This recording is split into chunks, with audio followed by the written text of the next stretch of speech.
Ho ho ho! Oops! Christmas is over. Hi everyone! Happy New Year to you! I hope that everyone had a Merry Christmas. As usual, we would have 3 handwritten quotes for you in this video.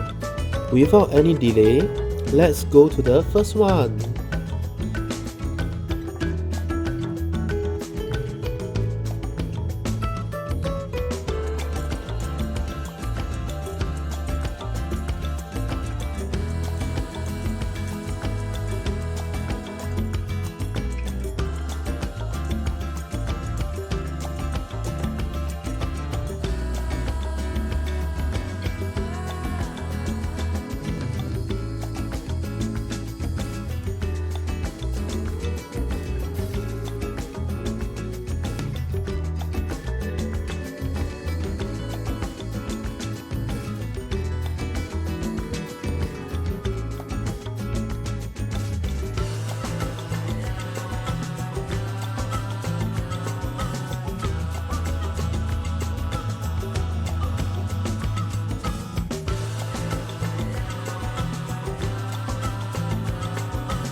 Wow, that's the end of the first quote.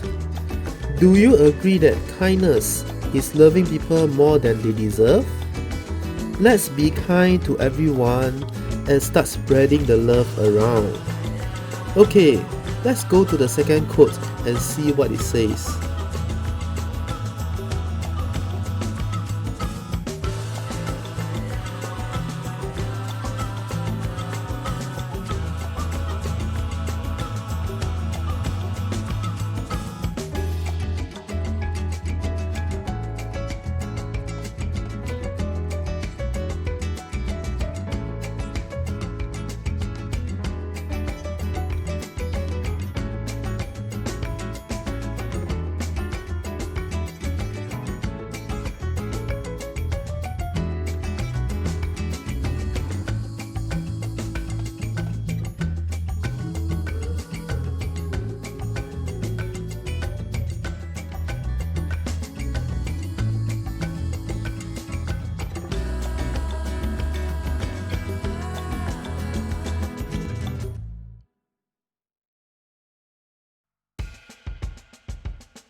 That's the end of the second quote. Yes, to enjoy a lovely moment with your loved one is priceless. Do treasure the time you have with your beloved. As usual, if you like the video, do click on the like button. That will be the loveliest thing that you give me. Alright, let's go to the third quote.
Yes, indeed. Open up your mind and it will start to work. Try to accept different things with an open mind. That way, it will bring greater things to you. That's all for today's 3 quotes. Hope that you have as much fun watching them as I have in writing them for you. Do not forget to subscribe to the channel for more videos. I will try to upload videos every week. As for now, Happy New Year! Bye bye!